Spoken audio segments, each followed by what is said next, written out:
Iya. Tak jangan cak cak. Tuh tengah titik. Ibu tiga apa berapa?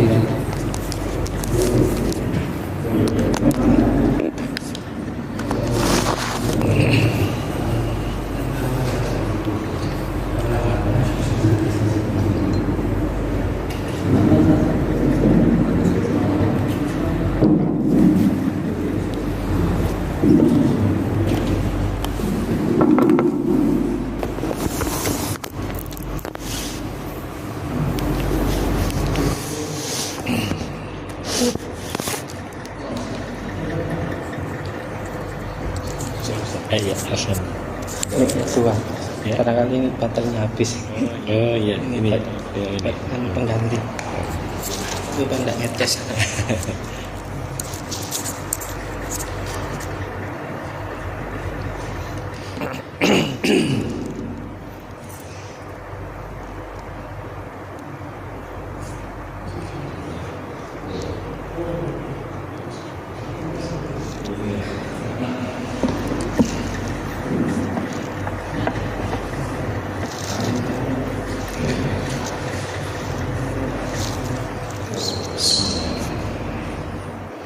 Assalamualaikum warahmatullahi wabarakatuh.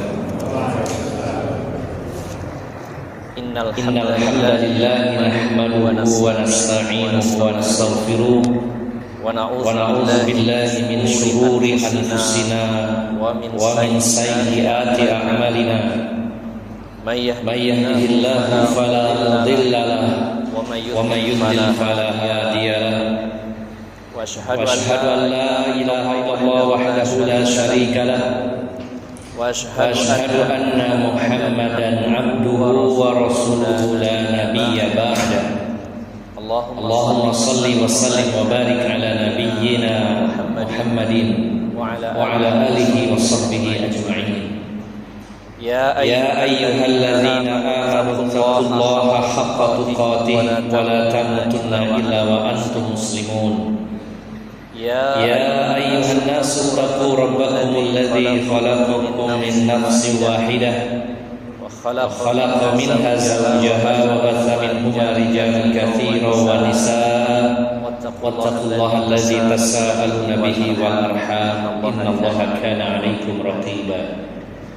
يا أيها الذين آمنوا اتقوا الله وقولوا قولا سديدا يصلح لكم أعمالكم ويغفر لكم ذنوبكم ومن يطع الله ورسوله فقد فاز فوزا عظيما. أما بعد فإن أصدق الحديث كتاب الله وخير الهدي هدي محمد صلى الله عليه وسلم وشر الأمور محدثاتها فإن كل محدثة بدعة وكل بدعة ضلالة وكل ضلالة في النار. Bapak-bapak dan ibu-ibu, saudara-saudari jamaah Masjid Al-Mujahidin yang dirahmati Allah Subhanahu wa taala. Alhamdulillah kita sangat bersyukur kepada Allah Subhanahu wa taala. Pada malam hari ini kita bersama-sama duduk di dalam majelis ilmu, di mana kita masih diberikan kesempatan dan umur serta semangat oleh Allah Subhanahu wa taala untuk melaksanakan ketaatan kepadanya, khususnya dalam hadir mengikuti kajian Islamiyah. Bapak Ibu jamaah sekalian yang dimuliakan Allah Subhanahu wa taala, kita akan berusaha terus untuk mencapai level sebagai hamba Allah yang selalu bersyukur dalam semua keadaan. Kalau kita sudah mampu bersyukur kepada Allah dalam semua keadaan, maka alamat dan pertanda hidup kita bahagia. Jadi Bapak Ibu jamaah sekalian yang dimuliakan Allah Subhanahu wa taala, kalau saat ini kita bersyukur atas sesuatu yang menyenangkan menurut pandangan kita, tapi belum bisa bersyukur dengan sesuatu yang tidak menyenangkan menurut pandangan kita, maka berarti belum mencapai level tertinggi dari orang-orang yang bersyukur. Jadi kalau ada yang menyenangkan kita bersyukur, lalu kalau ada yang tidak menyenangkan kita belum bersyukur, maka berarti level kita masih kurang. Maka targetnya adalah bagaimana caranya dalam segala situasi, segala kondisi kita bisa bersyukur kepada Allah Subhanahu wa taala. Tidak perlu yang berat-berat, tidak perlu yang tinggi, dari hal-hal yang kecil. Kalau kita sudah mampu mensyukurinya dalam segala keadaan, maka kita sudah mencapai level sebagai hamba Allah yang bersyukur. Sebagai contoh, apakah ketika kita senang dengan suasana cerah dan kita bersyukur, apakah kita juga bersyukur dalam suasana hujan? Jadi misalkan yang menyenangkan kita itu adalah ketika cuaca cerah, kita bersyukur. Apakah juga kita bersyukur pada saat situasi kondisi yang bagi kita tidak menyenangkan, misalkan hujan? Ya, walaupun tidak semua orang sama. Tapi kalau kita menjadi orang yang mampu bersyukur, saat hujan bersyukur, saat panas bersyukur, maka alangkah bahagianya hidup kita. Hal yang sederhana.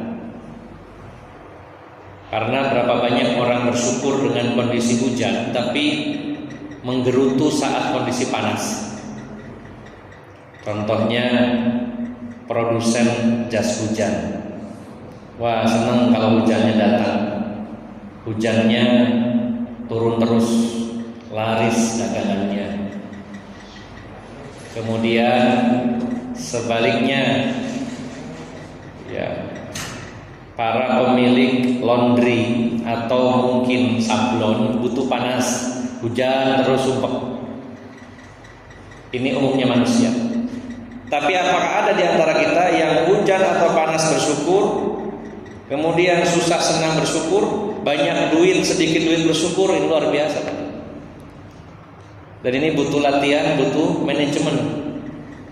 Karena banyak dari kita mungkin kalau banyak duitnya senang dan bersyukur, tapi kalau pas nggak ada duit berat untuk bersyukur.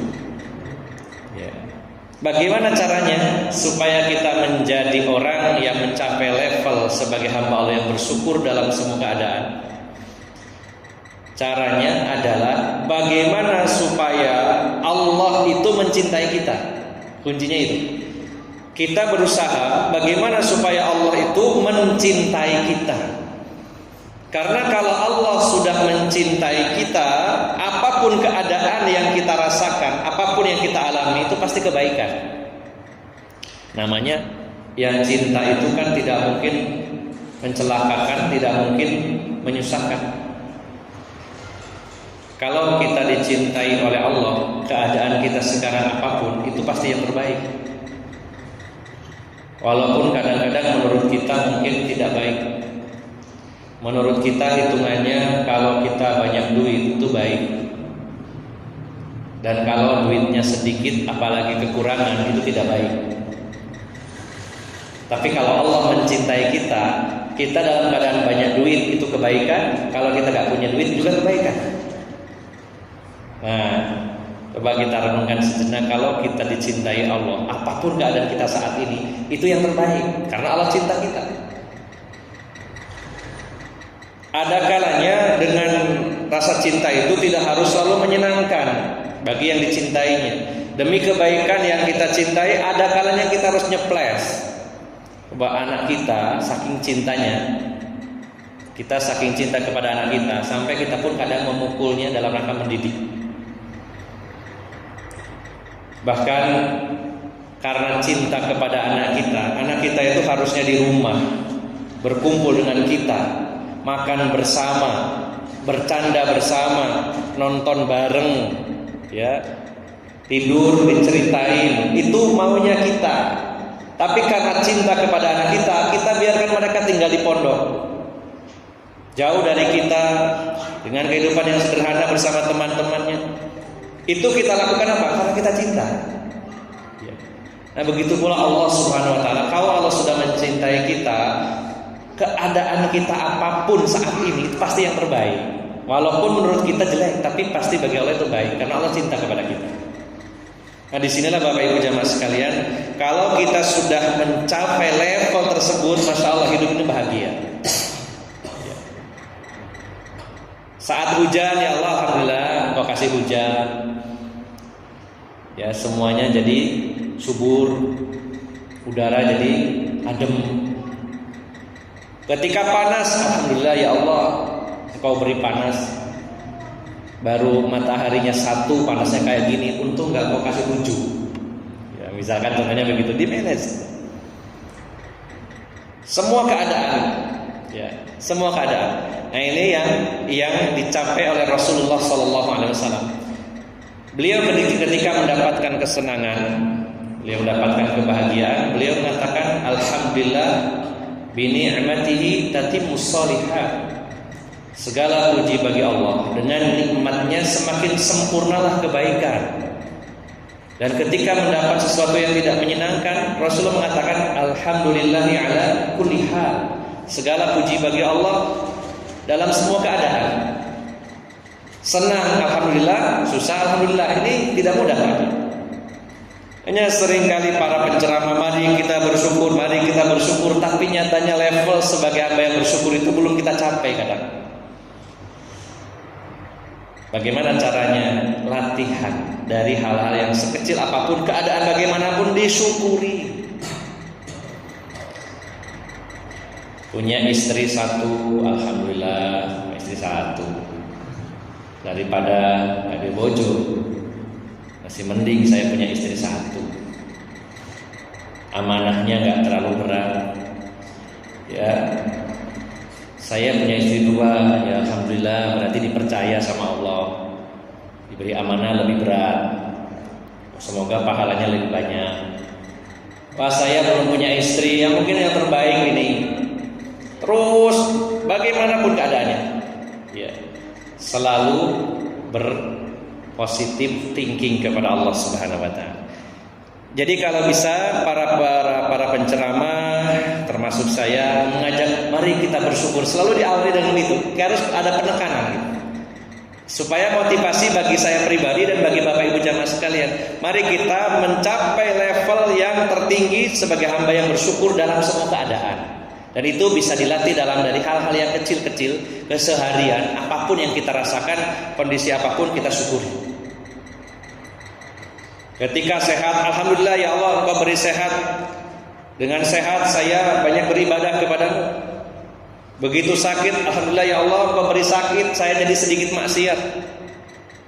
Alhamdulillah dengan sakit, insya Allah digugurkan dosa-dosa saya, dibersihkan dosa-dosa saya, menikmati sakit itu. Meskipun sikile abuh misalnya ya, gara-gara asam urat saulan gak mari-mari, Allah alhamdulillah saulan penuh digosok dosone. Begitu Pak ya, soalnya saya sedang asam urat menghibur diri gitu. Ya ini benar sekali Pak, begitu Pak. Jadi kita belajar bersama Pak ya, belajar supaya membiasakan diri bersyukur kepada Allah apapun keadaannya. Selama kita berbaik sangka bahwa Allah itu cinta saya, bagaimanapun hasilnya nanti, bagaimanapun keadaannya, pasti yang terbaik untuk saya. Nah ini kalau bisa kita mencapai level tersebut, hidup itu rasanya ringan. Ya sekali lagi butuh latihan, membiasakan dari hal-hal yang kecil sehingga lambat laun akan terbiasa. Baik Bapak Ibu jamaah sekalian, itu sekedar mukadimah yang mudah-mudahan bermanfaat bagi saya, umumnya bagi Bapak Ibu jamaah sekalian. Pada malam hari ini kita akan membahas sebuah tema yang sederhana, yaitu menjadikan Ramadan tahun ini adalah Ramadan terbaik kita. Kalau kita hitung-hitung bapak-bapak dan ibu-ibu jamaah sekalian, kita ini sudah mengikuti puasa Ramadan itu mungkin puluhan kali.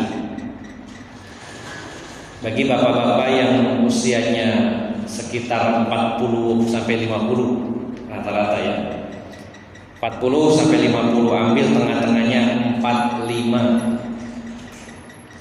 Balik usia anggap saja 15.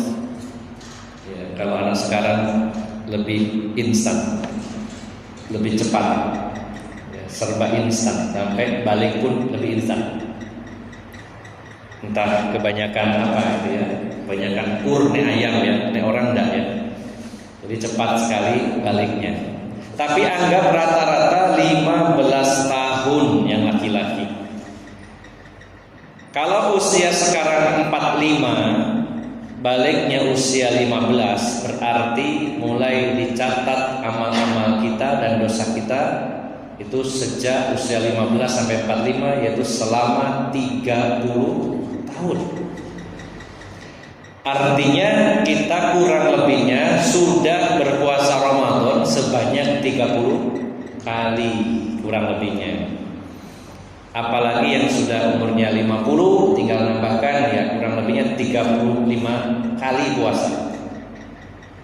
Yang 60 berarti 45 kali berpuasa.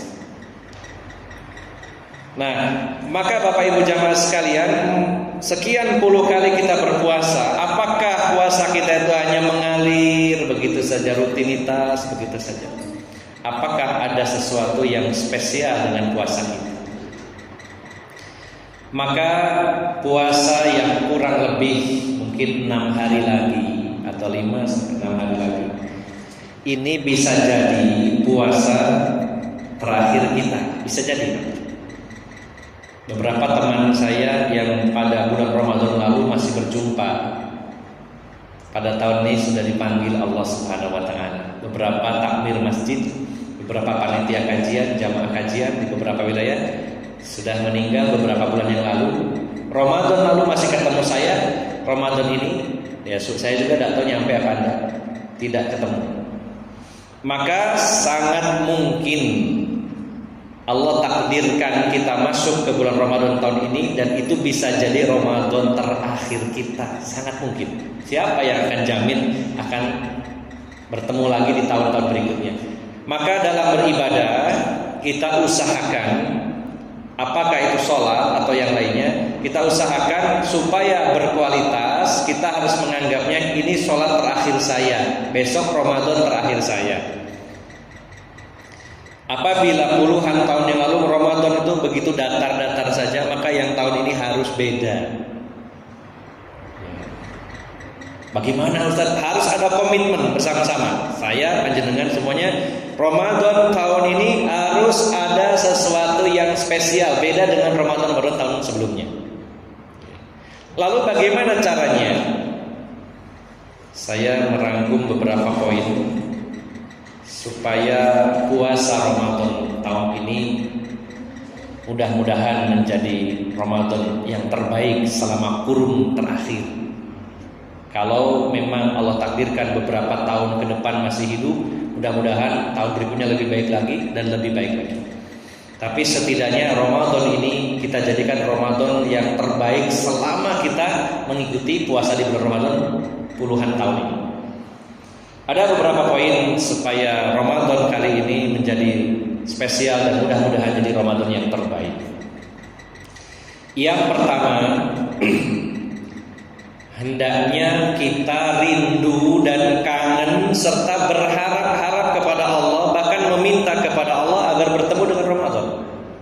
Yang pertama, kalau ingin Ramadan ini menjadi Ramadan yang terbaik, kita harus punya rasa rindu terhadap bulan Ramadan, sehingga kita pun berharap bertemu dengannya, bahkan meminta kepada Allah Subhanahu wa taala.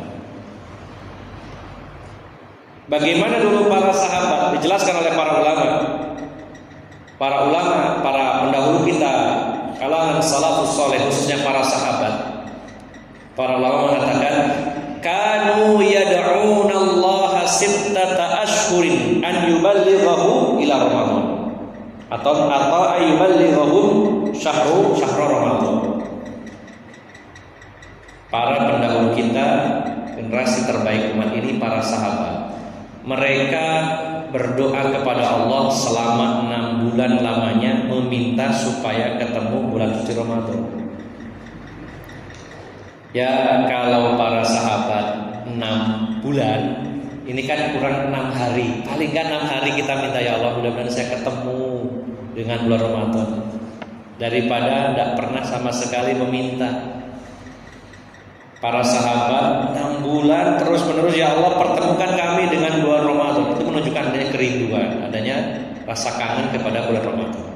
Ada waktu lagi di 6 hari kita berharap minta kepada Allah supaya bisa bertemu dengan Ramadan. Ya. Dan mereka juga summa yad'una Allah sittata asyhurin an yataqabbalahu minhum. Dan setelah Ramadan mereka berdoa kepada Allah meminta agar puasanya diterima oleh Allah Subhanahu wa taala.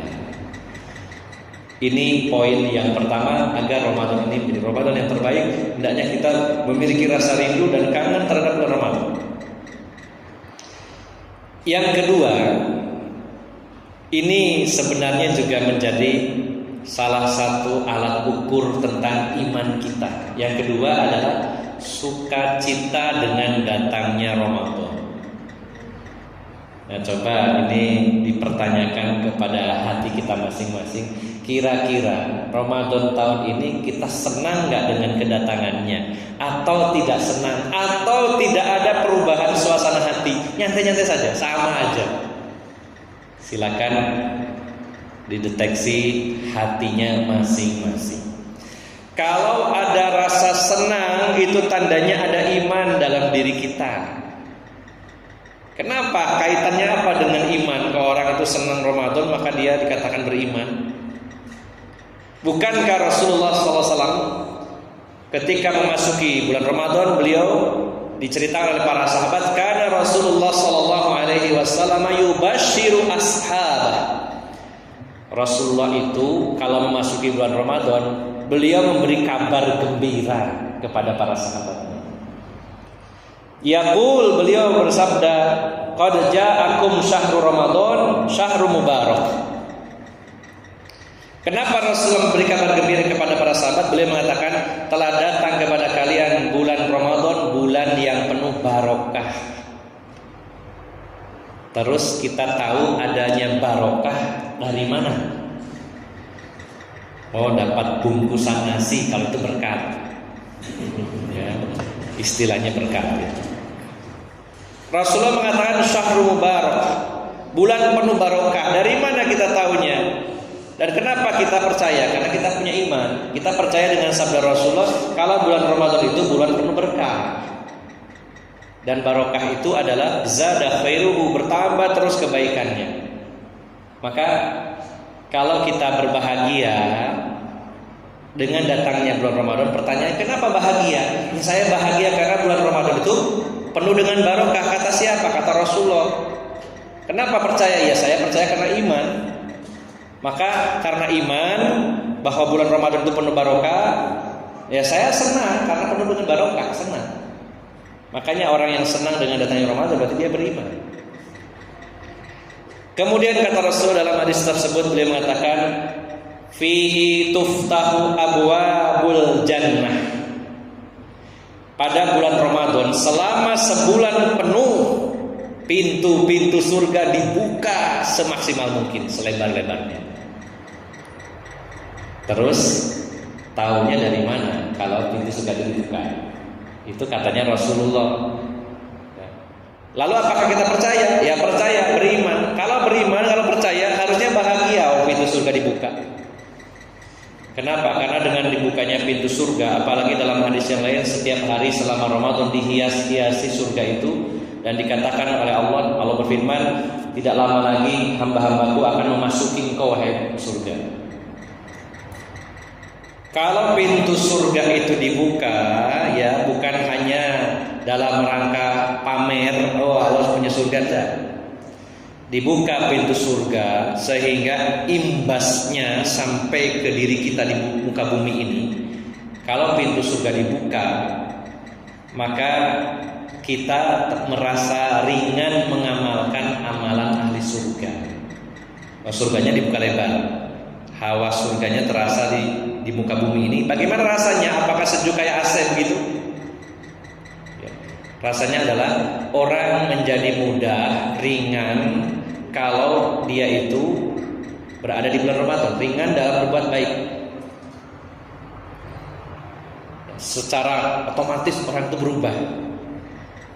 Ya, saya heran di tempat saya di rumah satunya, ya, rumah satunya alamatnya ada 2 ya. Alamat yang satunya di Pasinan itu setiap malam pos kamling itu aktif, tapi bukan sama orang yang jaga, tapi ada salon disetel di dalamnya, dikunci, di dalamnya ada sound system gitu. Dan itu tiap malam, walaupun saya pulang jam 11, jam 12, jam 1 tetap nyala dengan keras, dangdutan Pak isinya. Nggak tahu, mungkin untuk pengusir maling gitu ya. Orang yang jaga tidak ada satupun, tapi disetelkan tipnya takut dicolong juga, dikunci di dalam gitu. Ya malam saya lewat, saya mikir orangnya nggak terpeken yang di depan apa di belakang pos kamling. Nah uniknya ini sudah 3 hari ini setiap saya lewat ke situ diganti murotal. Oh, ini kan saya mikir apa ya kok diganti jadi ngaji ini ya.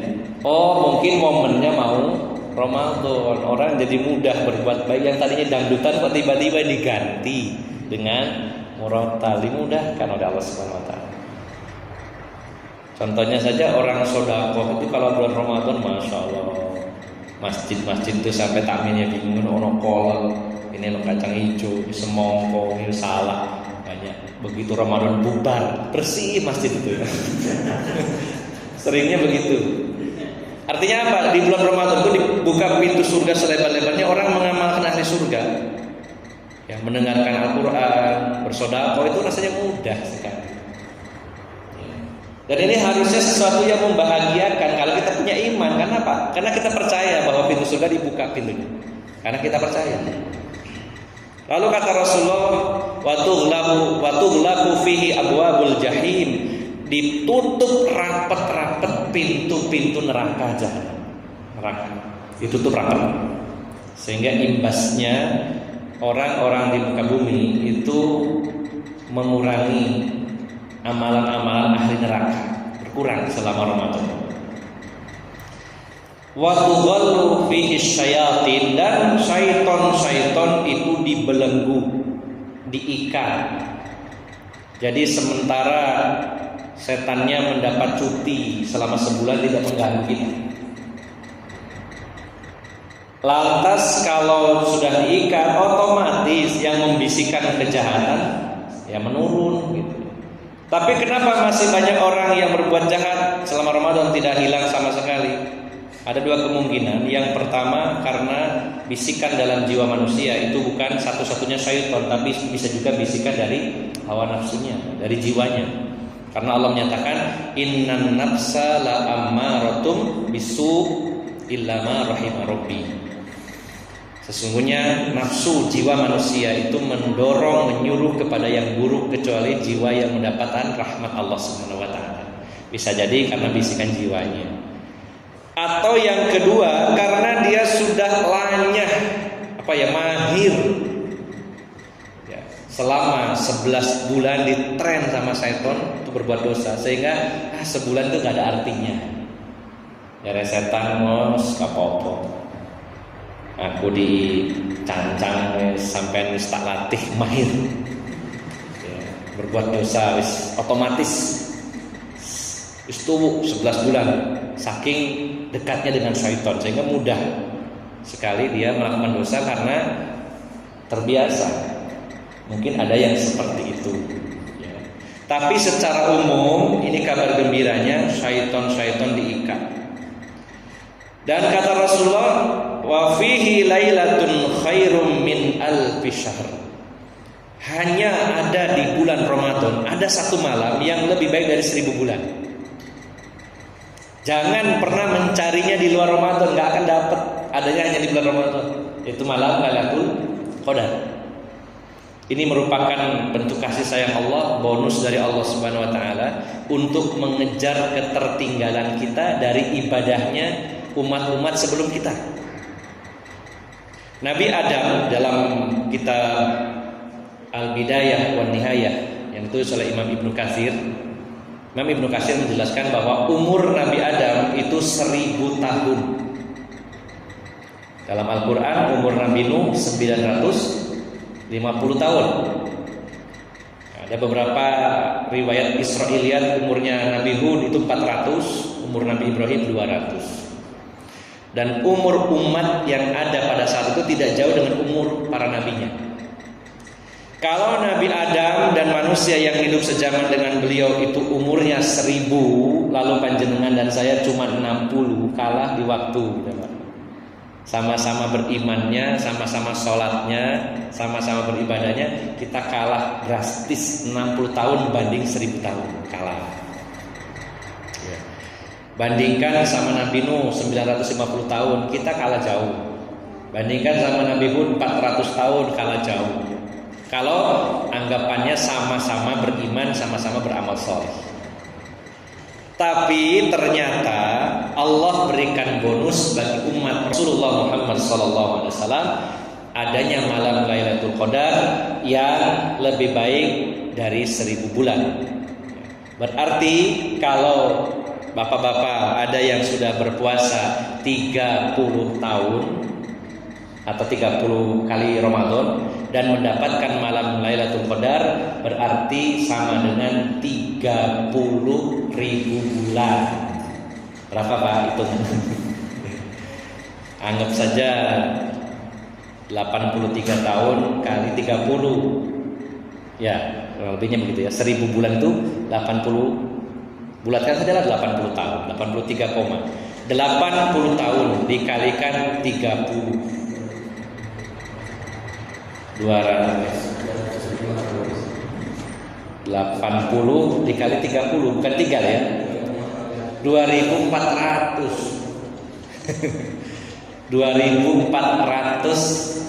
berapa tahun ya? 2400 tahun. Kalau kita ibadah 1 malam dan sudah 30 Ramadan kita dapat malam Lailatul Qadar, berarti kita sama dengan ibadah 2400 tahun. Nyalip Nabi Adam, nyalip Nabi Nuh, bisa jadi begitu. Lantas bagaimana tidak bahagia dengan berita itu? Nah, makanya kenapa saya kaitkan orang kalau kedatangan Ramadan dia senang, berarti dia beriman. Kenapa? Dia percaya bahwa di situ banyak kelebihan. Kalau kita ini sumpah aneh ya, diberi kabar gembira dengan begitu hebatnya Ramadan, dia nggak senang. Kenapa gak senangnya? Apa karena gak percaya? Atau gak senangnya karena apa? Karena terbiasa berbuat dosa terus kayak terhalangi atau bagaimana? Nah, ini pertanyaannya di situ. Maka ini kembali kepada diri kita masing-masing. Kalau ingin Ramadan tahun ini menjadi Ramadan yang terbaik, setelah kita merindukan kehadirannya, lalu kita bersuka cita dengan kedatangannya. Ya. Dan Allah Subhanahu Wa Taala di dalam Al-Quran dalam surat Yunus ayat 58 Allah berfirman, "Qul bi fadlillahi wa bi rahmatihi fabidzalika falyafrahu huwa khairum mimma yajma'un." Salat dalam surat Yunus ayat 58. "Qul bi fadlillahi wa bi rahmatihi fabidzalika falyafrahu huwa khairum mimma yajma'un." Katakan wahai Muhammad, dengan karunia Allah dan rahmatnya hendaklah mereka itu bergembira. Hendaklah mereka bergembira. Karena karunia dan rahmat Allah itu lebih baik dari apa yang mereka kumpulkan selama ini. Lebih baik.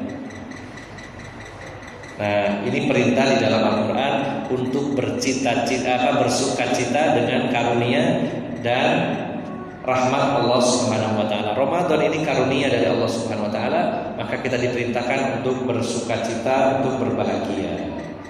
Dapat 2 poin ya. Kalau ingin menjadi Ramadan yang terbaik, hendaknya kita punya rasa kangen, berdoa kepada Allah, minta bertemu dengannya. Yang kedua, bersukacita. Yang ketiga, ini yang sering saya ulang-ulang, bahwa apabila kita ingin bersemangat di bulan suci Ramadan, apabila ingin disenangi oleh Allah Subhanahu Wa Taala saat berada di bulan Ramadan, maka hendaknya kita memiliki persiapan sebelum memasuki Ramadan. Allah Subhanahu wa taala berfirman di dalam surat At-Taubah ayat 46. Allah berfirman, "Walau aradul khuruja la a'addu lahu 'uddatan walakin karihallahu bi'athahum fasabbatahum wa qila qulu ma'al qa'idin." Ini Allah bercerita tentang orang-orang munafik yang tidak punya persiapan, tapi mereka ikut berangkat berperang bersama Rasulullah SAW.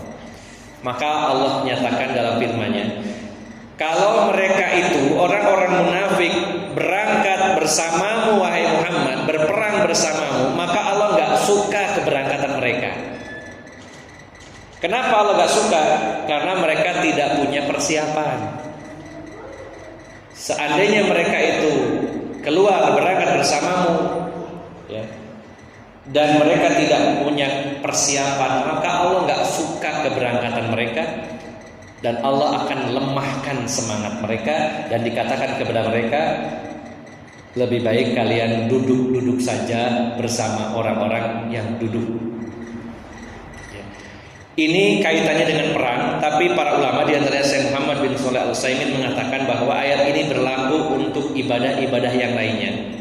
Kalau sebuah ibadah, setiap muslim itu mempersiapkan diri menghadapinya, maka Allah suka dengannya. Tapi kalau tidak mempersiapkan diri, Allah tidak suka dan Allah akan lemahkan semangatnya. Nah, ternyata penting Pak ya, dalam segala hal harus punya persiapan.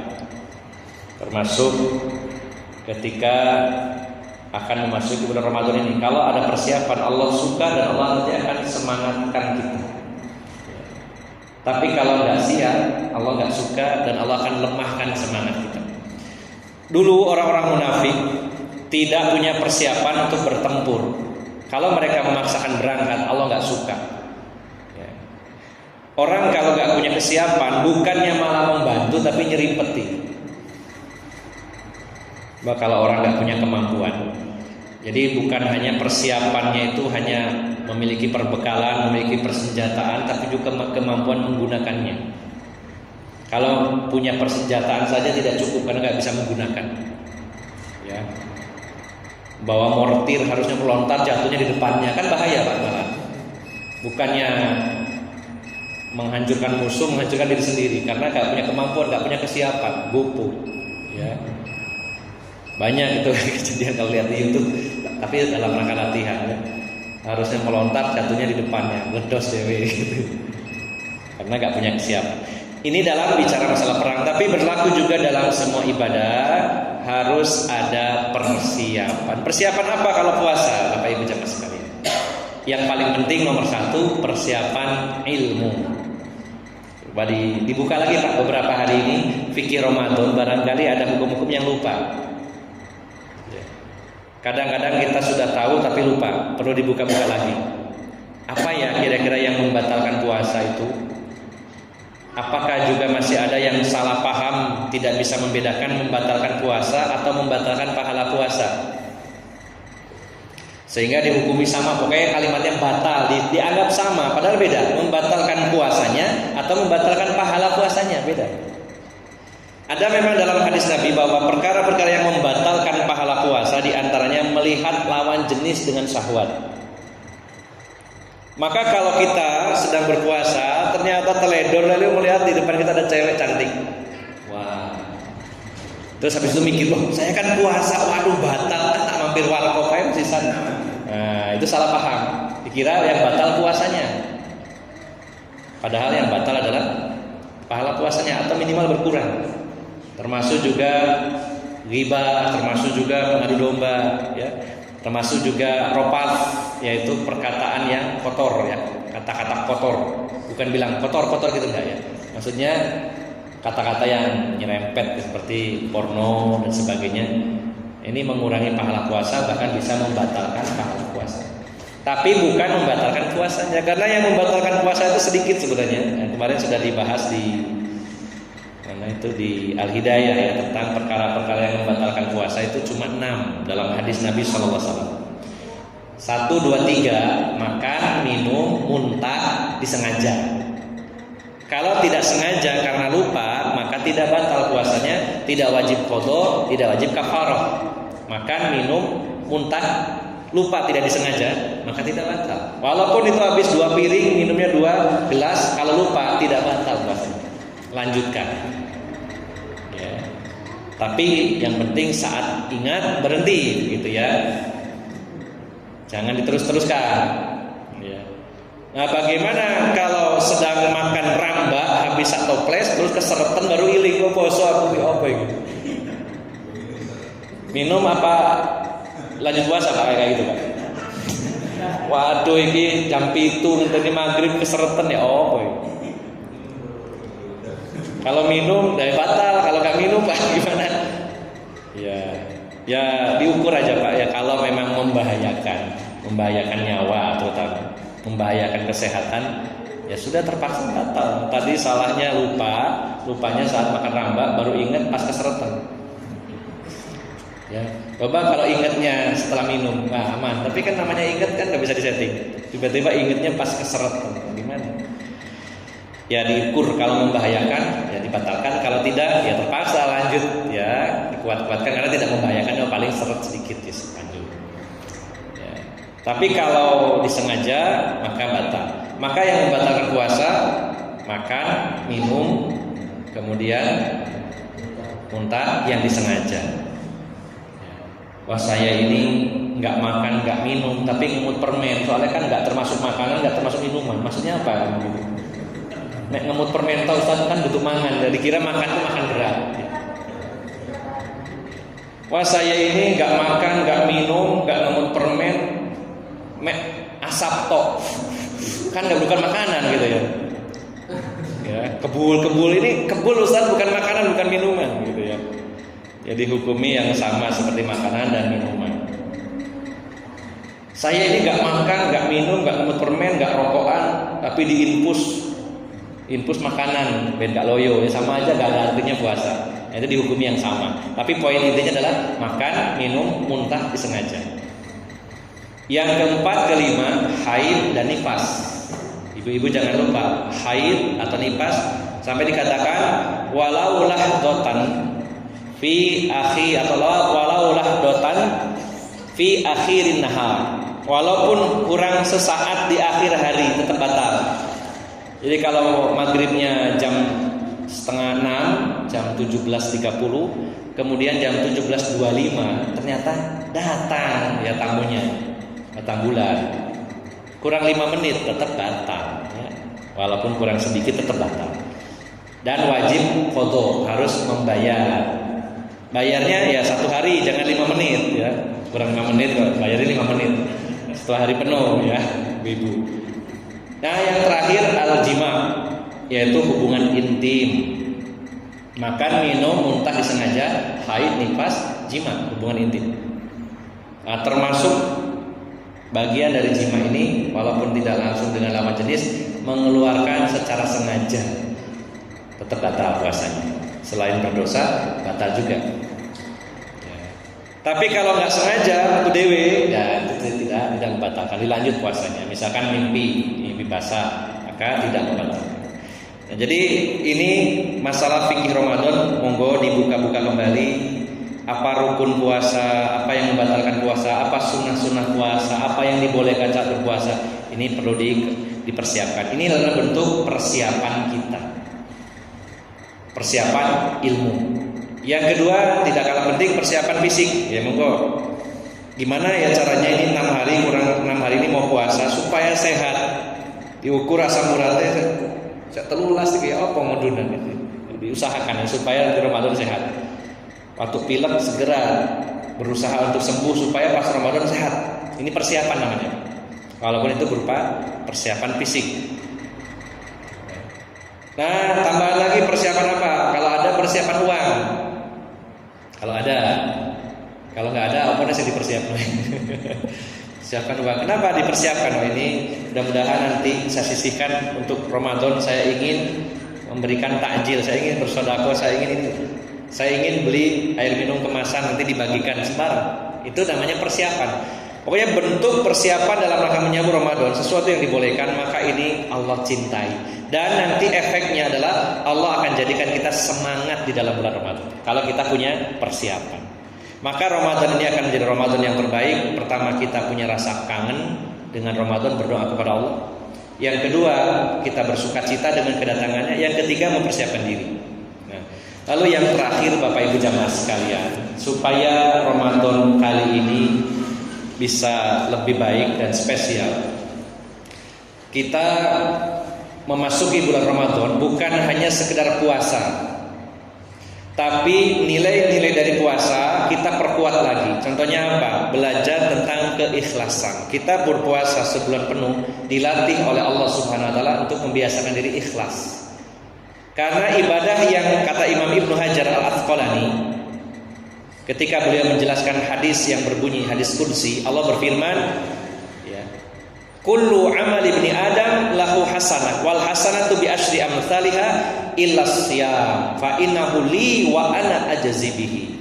Setiap amal Bani Adam itu baginya satu kebaikan dan akan dilipat gandakan 10, minimal 10, kecuali puasa. Karena itu untukku dan aku sendiri yang akan membalasnya. Nah, kalimat aku sendiri yang membalasnya, kenapa puasa itu dibedakan? Kata Imam Ibnu Hajar Al-Asqalani, karena puasa itu ibadah yang Allah syariatkan yang paling minim untuk riya, bahkan tidak ada riya. Kalau ibadah yang lainnya itu masih peluangnya riya ada. Sholat masih ada peluang riya. Kalau sendirian, Allahu Akbar, qul huwallahu ahad, Allahu samad, lam yalid walam yulad walam yakul lahu kufuwan ahad. Begitu banyak orang amma yatasaalun. Bisa ada peluang, misalkan begitu ya.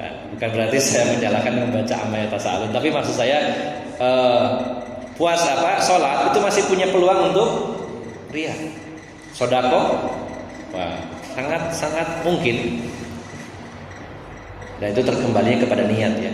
Diumumkan sumbangan hari ini dari Bapak Abdullah sebanyak 1 juta rupiah. Itu tergantung niatnya. Niatnya apakah untuk riya atau menyemangati orang lain supaya saya sedekahnya sekian, masuk sampai enggak sedekah misal.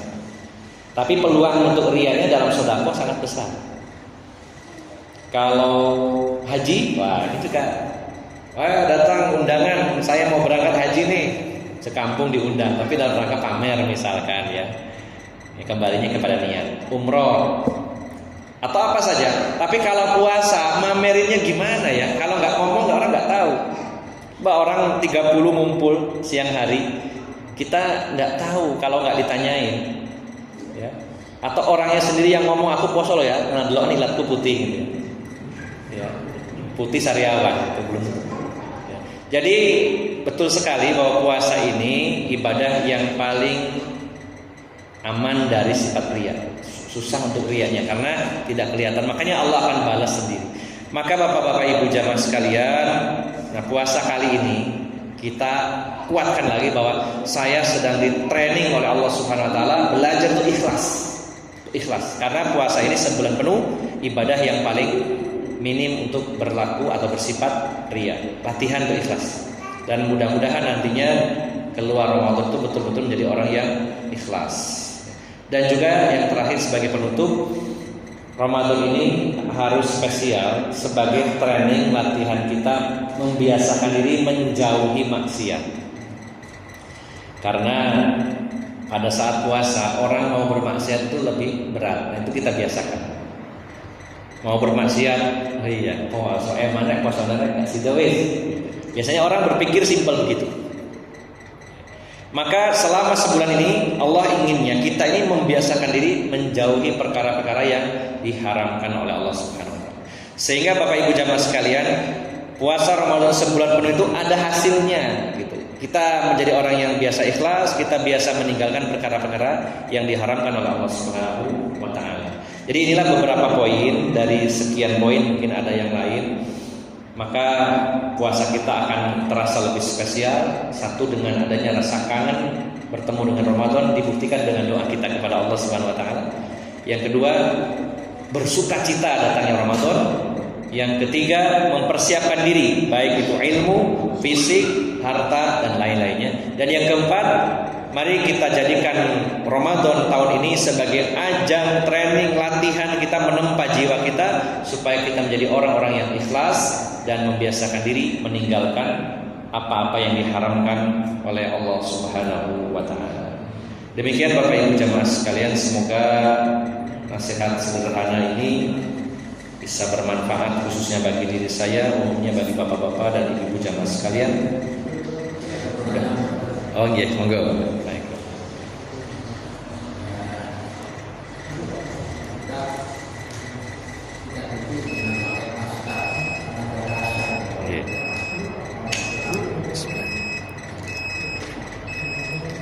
Memakai atau menyikat gigi dengan memakai pasta yang ada rasanya.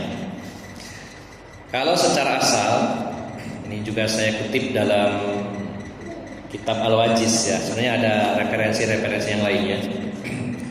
Di antaranya ada satu bab yang berjudul Ma yubahu lis-shaimi. Ma yubahu lis-shaimi. Perkara-perkara yang dibolehkan bagi orang yang berpuasa. Perkara-perkara yang dibolehkan bagi orang yang berpuasa. Di antaranya al-ghuslu lit-tabarrud, mandi keramas untuk mendinginkan badan, dibolehkan. Jadi ini ada hadisnya, yaitu hadis Rasulullah, hadis riwayat Abu Dawud. Beliau menuang air di atas kepala beliau karena saking panasnya hari itu. Kemudian yang kedua, al-madmadatu wal istinsyaku min ghairi mubalaghah. Berkumur, beristinsyak, memasukkan air ke hidung boleh selama puasa dengan catatan tidak terlalu dalam. Khusus waktu berpuasa. Yang ketiga, al-hijamah, bekam. Ya, kalau tidak membahayakan kadang lemah, tekanan darah normal, dibekam saat puasa itu dibolehkan. Yang keempat, al-qublatu wal mubasharatu liman qadara 'ala dhabti nafsihi. Qublah, maaf ya ini agak vulgar, mencium, ya mencium istri. Mubasyarah, bercumbu. Jadi maaf, berciuman dengan istri, bermesraan, bercumbu selama Ramadan itu boleh dengan syarat bagi yang bisa menahan hawa atau syahwatnya. Maksudnya berhenti sampai di situ, tidak diterus-terus no. Ya, misalnya pengantin baru ini, habis nikah masuk Ramadan, wah, ya astagfirullah. Ya, jadi dibolehkan. Tapi kalau tidak mampu menahan, rawan kebablasan, jangan berani dekat-dekat. Ya, jangan dituruti, ditahan. Ya, ini hadisnya adalah hadis Aisyah, hadis riwayat Bukhari Muslim. Kemudian ini saya baca biar agak lengkap ya sedikit ya. An yusbiha junuban. Yang dibolehkan saat berpuasa adalah masuk waktu subuh dalam keadaan junub. Rasulullah itu mandi bukan karena puasanya, mandi janabah, tapi karena mau melakukan sholat subuh. Jadi tidak diharuskan bahwa wah ini sebelum adzan subuh harus bersih dulu, harus suci, tidak. Rasulullah sendiri dalam hadis Aisyah dan Ummu Salamah, beliau masuk waktu subuh, adzan subuh masih dalam keadaan junub, baru beliau mandi untuk sholat, bukan karena itu puasanya, dibolehkan. Kemudian yang ketujuh, yang berikutnya yang keenam, as-siwak, watib, wal adhan, wal kahl, ya, wal qatrah, wal hitnah, ya. Siwak yaitu menyikat gigi, memakai minyak wangi, bercelak diantaranya ya. Nah, yang perlu kita perdalam lagi adalah secara asal as-siwak yaitu menyikat gigi sebenarnya dibolehkan ketika berpuasa. Ya. Tetapi yang agak rawan ini yang jadi pembahasan adalah di antara pasta gigi itu ada yang mengandung gula, ada yang mengandung rasa buah-buahan dan sebagainya. Maka walaupun terjadi perbedaan pendapat, lebih amannya tidak memakai yang seperti itu. Kalau ada siwak saja atau sikat gigi saja. Atau kalaupun ada, kita pastikan bahwa di situ tidak ada kandungan ya gula, kemudian juga rasa stroberi dan sebagainya. Walaupun ini tidak semua ulama sepakat membatalkan, tapi demi kehati-hatian Sebaiknya kalau kita lihat as-siwak yang dimaksud sini adalah yang biasa Rasulullah lakukan itu pakai siwak, kayu siwak. Oh, mungkin ada pertanyaan, tapi kan kayu siwak mengandung getah-getahnya, apakah itu termasuk makanan gitu? Karena kalau pasta gigi itu gula, dikhawatirkan nanti dihukumnya sama dengan tadi permen pun dari gula. Ada rasa stroberinya, ada gulanya. Ini juga gula dan rasa stroberi. Jadi sambil sikat gigi menikmati rasa stroberinya. Ya. Saya tidak mengatakan bahwa membatalkan puasa, karena memang ada khilaf, perbedaan pendapat para ulama. Ada yang membolehkan, ada yang melarang. Tapi amannya kita hindari cari sikat gigi yang ya tidak mengandung unsur-unsur makanan, ya. Unsur-unsur gula. Karena ada Pak, sikat gigi yang seperti itu. Mungkin gulanya bukan gula pasir sebenarnya, jenis gula lain, glukosa atau mungkin pemanis dan lain-lain ada. Jadi amannya adalah kita cukup sikat gigi yang tidak mengandung itu semua. Misalkan tanpa odol atau pakai odol yang tidak mengandung rasa-rasa seperti itu untuk menghindari rawannya batal puasa kita. Jadi demikian. Tapi secara asal as-siwak itu dibolehkan. Ya. Nah, ini beberapa perkara yang dibolehkan saat berpuasa. Demikian Pak gambarannya, kalau bisa dihindari saja, dan masih ada pilihan-pilihan yang lainnya yang tidak rawan. Artinya ketika terjadi perselisihan di kalangan ulama, maka yang terbaik adalah keluar dari perselisihan itu dengan cara tidak memakainya. Wah, ini ada yang membolehkan, ada yang tidak membolehkan. Maka yang paling aman yang tidak memakai. Itu berarti keluar dari khilaf para ulama. Sama dengan misalkan contoh dalam masalah agama, yang benar itu sholat subuh itu pakai kunut apa tidak? Misal ya, ilmu kita masih kurang dalam hal itu. Yang katanya yang satu mengatakan sunnah, yang satu mengatakan ini bid'ah, misalkan begitu. Maka yang selamat, yang aman adalah yang tidak berkunut, karena lepas dari semua perselisihan sebenarnya. Nah, itu di antara contohnya. Kalau masalah ini ada odol yang merasa ini, ada sebagian membolehkan, sebagian tidak, maka yang paling aman adalah keluar dari perselisihan itu dengan tidak memakainya. Ini yang paling mudah. Tapi kalau kita meyakini saya ambil pendapat yang membolehkan atau saya ambil pendapat yang tidak membolehkan, itu silakan. Tapi kalau keluar dari perselisihan itu, maka itu lebih aman. Demikian. Allahu a'lam. Oke, cukup ya Pak ya. Alhamdulillah, karena sudah masuk waktu Isya, mungkin dari tadi saya cukupkan sampai di sini. Semoga Allah Subhanahu wa taala mempertemukan kita dengan bulan suci Ramadan tahun ini. Semoga kita diberikan panjang umur, sehat, rohani maupun jasmani, dan punya persiapan dari semua sisi untuk menyongsong Ramadan tahun ini. Demikian dari awal hingga akhir. Apabila ada perkataan maupun perbuatan yang kurang berkenan, saya mohon maaf yang sebesar-besarnya. Aqulu qawli hadza wa astaghfirullah li wa lakum wa akhiru da'wana alhamdulillahi rabbil alamin. Wassalamualaikum warahmatullahi wabarakatuh.